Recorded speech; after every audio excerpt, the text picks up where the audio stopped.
Mesdames, vous devez savoir que lorsque vous parlez de vos ébats sexuels à vos meilleurs amis, entre guillemets, ce que vous ne savez peut-être pas, c'est que vous leur donnez par la même occasion les armes qu'elles pourraient utiliser contre vous.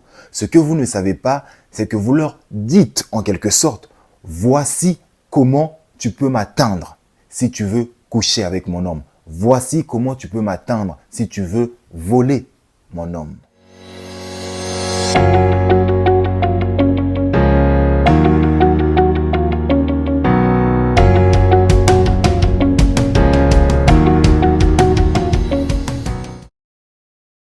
Salut à tous, j'espère que vous allez merveilleusement bien, tout comme moi, ça ne change pas. Qui plus est, je me sens toujours aussi parfaitement divin et d'ailleurs vous devriez dire la même chose.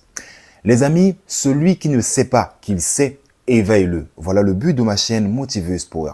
Éveillez vos consciences en vous poussant sans cesse à la réflexion afin que chacun puisse tendre vers sa propre sagesse. D'où le slogan sagesse intérieure. Vous savez, l'une des choses qui garantit la longévité d'un couple et qui par la suite permet sa consolidation, c'est la préservation ou la protection. Donc les amis, dans cette vidéo, je vais vous parler de 3 choses que vous devez absolument garder secrètes si vous voulez préserver votre couple. Et je tiens à préciser que cette vidéo s'adresse à tous les couples. Donc je m'adresse aux hommes tout comme je m'adresse aux femmes. Mais pour éviter de me répéter, je vais plus me focaliser sur les femmes. Donc si vous êtes prête à découvrir ces 3 choses que vous devez absolument garder secrètes, lâchez-moi un pouce bleu comme Dada et comme d'habitude, ayez l'esprit ouvert car l'esprit est comme un parachute. Il fonctionne mieux lorsqu'il est ouvert. Soyez donc ouverts. Et si c'est prêt pour vous, lâchez-moi un pouce bleu comme Dada et je vous dis c'est parti.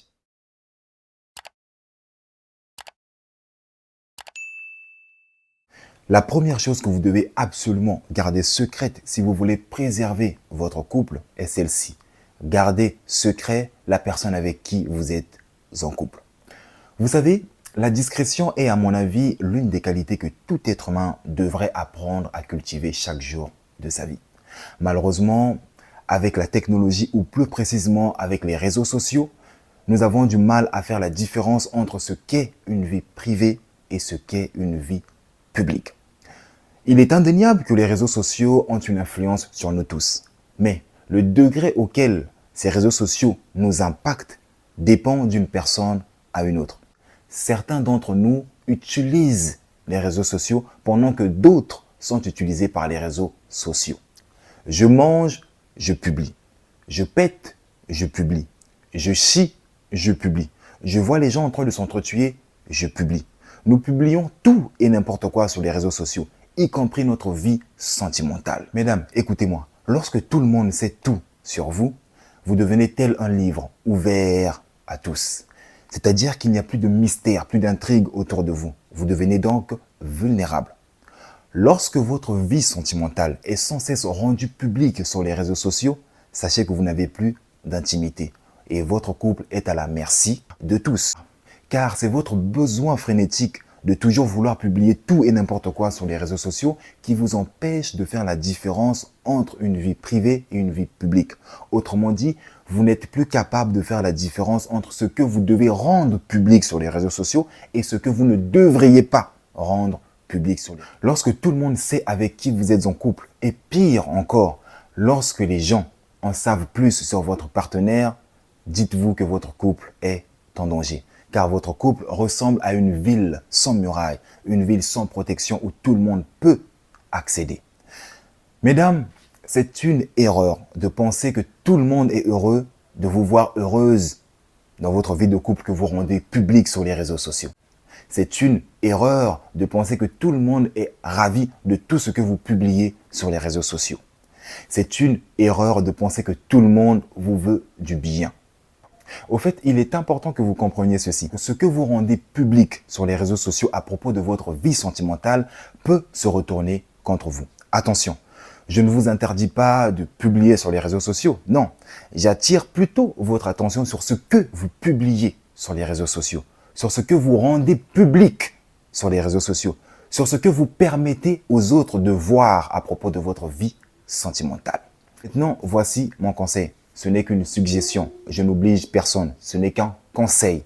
C'est à prendre ou à laisser. Tout le monde n'est pas obligé de savoir que vous êtes en couple. Après, si tout le monde le sait, ça, c'est pas grave. Mais tout le monde n'est pas obligé de savoir avec qui vous êtes en couple. Et pire encore, tout le monde n'est pas obligé de tout savoir sur votre partenaire.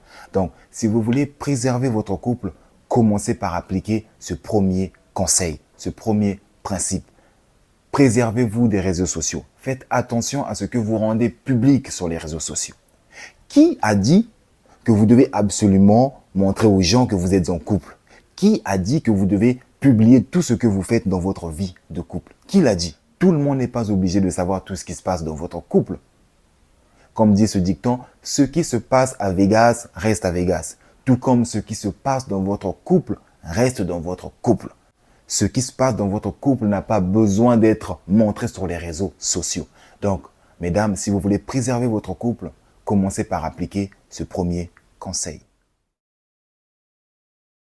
La deuxième chose que vous devez absolument garder secrète si vous voulez préserver votre couple est celle-ci. Ne parlez pas de vos projets à qui veut bien l'entendre. Lorsque vous dévoilez vos projets, il est fort probable qu'ils soient entravés. Il est fort probable que ces projets ne voient pas le jour. Vous savez, nous vivons dans un monde de diversité. Nous vivons dans des sociétés où il y a tout type de personnes. Nous avons des pessimistes, tout comme nous avons des optimistes. Nous avons des personnes qui ont un but précis, un objectif dans leur vie, qui savent où elles vont. Nous avons aussi des personnes qui ne savent pas où elles vont. Nous avons des personnes qui rêvent de vivre la vie de quelqu'un d'autre. Nous avons aussi des personnes qui se croient incapables de réussir dans leur propre vie. Donc, mon conseil est celui-ci. Prenez garde aux personnes auxquelles vous parlez de vos projets. Prenez garde aux gens auxquels vous dévoilez vos projets de couple. Je m'explique. Lorsque vous parlez de vos projets de couple à vos proches, aux personnes que vous connaissez, aux personnes que vous côtoyez, et que ces dernières vous manifestent une forme de joie, de contentement et vous encouragent, cela ne veut pas forcément dire qu'elles le pensent vraiment. C'est pas parce que quelqu'un vous dit que je suis content pour toi, je suis heureux, tu peux pas imaginer, je suis fier de toi, continue comme ça, franchement c'est bien, que cela signifie qu'il le pense vraiment. Nous ne savons pas ce qui se cache dans le cœur des gens. Donc, mesdames, les projets que vous avez avec votre partenaire doivent être gardés secrets. Travaillez discrètement à leur réalisation. Plus vous êtes discret, moins vous attirerez à vous des personnes jalouses, haineuses ou encore mal intentionnées. Et sachez une chose, des personnes jalouses, frustrées ou celles qui n'ont aucun but, celles qui ne savent pas où elles vont ou qui n'ont aucune projection d'elles-mêmes dans le futur, vont tout faire pour vous mettre des bâtons dans les roues. Elles vont tout faire pour faire échouer vos projets. Vous savez pourquoi? Parce qu'elles ne veulent pas que vous réussissiez. Parce qu'elles aimeraient bien être à votre place. Et puisqu'elles ne peuvent pas être à votre place, elles vont tout faire pour vous empêcher de réaliser vos projets. Voilà pourquoi je vous ai dit que lorsque vous dévoilez vos projets, il est fort probable qu'ils soient entravés. Retenez cette phrase. Plus vous êtes discret, moins vous attirerez à vous des jaloux, des haineux ou encore des personnes mal intentionnées. Et rappelez-vous de ce proverbe 4, 23. Garde ton cœur plus que toute autre chose, car de lui viennent les sources de la vie. Les projets que vous avez, gardez-les secrets. Les projets que vous avez, gardez-les secrets. Travaillez discrètement à leur réalisation et laissez la réussite en témoigner.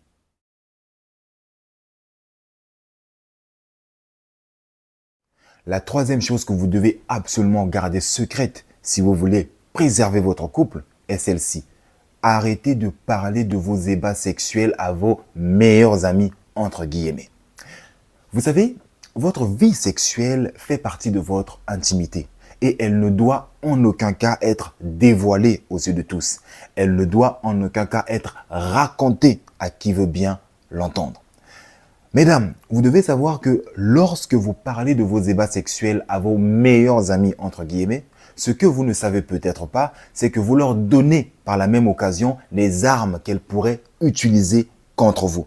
Ce que vous ne savez pas, c'est que vous leur dites en quelque sorte, voici comment tu peux m'atteindre si tu veux coucher avec mon homme. Voici comment tu peux m'atteindre si tu veux voler mon homme, permettez-moi de bien vous expliquer ce troisième point.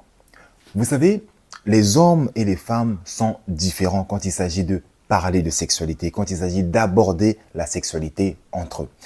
Nous les hommes, lorsque nous abordons la sexualité, ce n'est pas de la même façon que les femmes lorsqu'elles abordent la sexualité entre elles. Je m'explique. Les hommes sont beaucoup plus généraux, nous sommes plus dans le résumé, dans les grandes lignes, alors que les femmes sont très tatillonnes, elles sont minutieuses, elles sont dans les détails. Un homme, quand il parle de la sexualité entre potes, il va parler des moments où il s'est senti puissant, viril. Il va parler des moments où il veut que les autres écoutent. Il va être dans les grandes lignes. Ah, on a fait ça, ah, elle a pris cher, ah, elle a fait ça. Oh.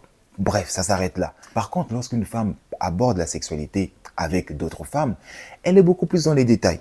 Elle va commencer par raconter comment ça a commencé. Il m'a fait ça au début, après il m'a tourné comme ça, il m'a retourné, il m'a fait ça. Un moment on a fait ça, à un moment il a pété, ouais j'ai pété, à un moment j'ai fait ça, on a fait ça, on s'est déplacé, on est parti du salon, on est parti sur le canapé, après on est rentré dans la salle de bain, après on a fait ça dans la salle de bain, on a fait ci, ça, après on est retourné dans la chambre, on a fait ci, ça. Vous êtes vraiment dans les détails. Est-ce que vous comprenez? La femme est vraiment dans les détails. Quand elle explique, elle entre vraiment dans les détails. Alors, ce qui est dangereux avec ça, c'est que pendant que vous êtes en train de raconter vos ébats sexuels à vos amis, comme je viens de vous le dire dans le deuxième point, nous ne savons pas ce qui se cache dans le cœur des gens. C'est-à-dire que pendant que vous êtes en train de parler de votre sexualité à vos meilleurs amis, entre guillemets, vous ne savez pas ce qu'elles traversent dans leur vie sexuelle. Certains de vos amis sont peut-être frustrés sexuellement. Ça fait je ne sais combien de mois qu'elles n'ont pas pris leurs pieds. Ça fait je ne sais combien de temps qu'elles n'arrivent pas à être satisfaites au lit. Et ça, elles ne vous le disent pas parce qu'elles veulent préserver leur couple. Elles ne veulent pas ternir l'image de leur partenaire. Donc, pendant que vous parlez avec enthousiasme de votre sexualité, de comment est-ce que votre vie sexuelle est épanouie à vos meilleurs amis, entre guillemets, d'une, ça les excite. Et de deux, ça stimule leur imagination. Du coup, pendant que vous êtes en train de leur parler, au lieu qu'elles vous imaginent en train de faire l'amour avec votre partenaire, elles vont s'imaginer, elles, en train de faire l'amour avec votre partenaire. En gros, elles vont se mettre à votre place. Et cette imagination débordante peut donner naissance à des idées très bizarres. Comme par exemple, elles vont se dire, mais wesh, attends, moi j'arrive pas à prendre mon pied pendant que elle est au 7e ciel. Elle prend son pied, elle est heureuse, elle est épanouie dans sa sexualité pendant que moi je suis frustré. Ça veut dire qu'il y a une alchimie entre eux. Et si elle est sournoise et impitoyable, elle va chercher à vous soutirer des informations précieuses. Elle va obtenir le maximum d'informations pour s'en servir contre vous.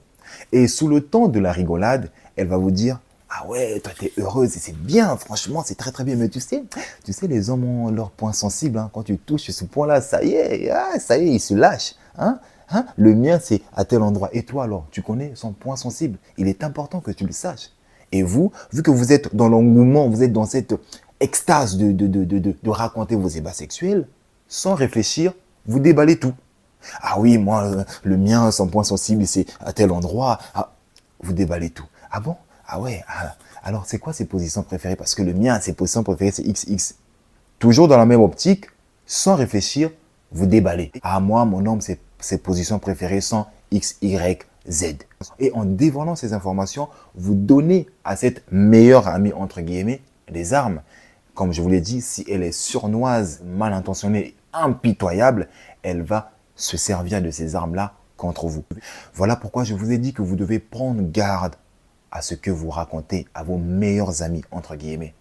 C'est pas parce que c'est votre meilleur ami que vous devez lui parler en détail de vos ébats sexuels. Et si j'ai un autre conseil à vous donner à ce sujet, c'est celui-ci.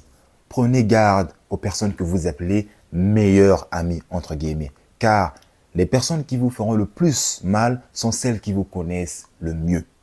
Prenez garde. Un meilleur ami, prenez garde aux personnes que vous appelez meilleurs amis, car vous ne savez pas ce qui se cache dans le cœur des gens. Vous n'avez aucune idée des intentions que les gens ont à votre égard. L'histoire de la sextape de l'ex-femme du chanteur chrétien Mike Kalambai doit nous servir de leçon. Je ne sais pas si vous avez entendu parler de cette histoire, mais laissez-moi vous faire un petit résumé. Je tiens à préciser que nous ne sommes pas une gossip channel ici, ok? Mais je donne cet exemple pour soutenir l'argument que j'ai développé ici. Un beau jour, je me lève et j'entends tout le monde parler de la sextape de l'ex-femme de Mike Kalambai. Je me dis, n'a raté Jakoko. Quelque temps après, j'ai demandé à voir la sextape et quelqu'un m'a envoyé cette sextape et je l'ai regardée. Oui, je l'ai regardée. J'ai regardé cette sextape. Et quelque temps après, l'auteur de cette sextape, c'est-à-dire l'ex-femme de Mike Kalambai, s'est confiée. Elle a expliqué comment est-ce que cette sextape a été rendue publique. Elle a dit qu'elle avait envoyé sa sextape à sa pote, entre guillemets. Vous, avec vos histoires de meilleur ami, meilleur ami. Elle a juste envoyé sa sextape à son ami, entre guillemets. Et c'est à cause de cet ami que cette sextape s'est retrouvée dans les smartphones des millions, des milliers, ou voire même des millions de gens partout, y compris dans mon téléphone. Et oui, moi aussi j'avais cette sextape et je l'ai regardée. Donc, la morale de cette histoire est que vous devez faire attention aux amis que vous appelez meilleurs potes. Ah, ça c'est ma meilleure amie. Ah, ça c'est ma pote. Elle a juste envoyé la sextape à sa meilleure amie, entre guillemets. Et qu'est-ce qu'a fait cette meilleure amie? Vous connaissez la suite. Prenez garde aux personnes que vous appelez meilleures amies. Prenez garde à votre sexualité. Ce qui se passe dans votre chambre reste dans votre chambre. Vous n'avez pas besoin d'en parler publiquement. Vous n'êtes pas obligé de parler de votre sexualité à vos amis, au fait.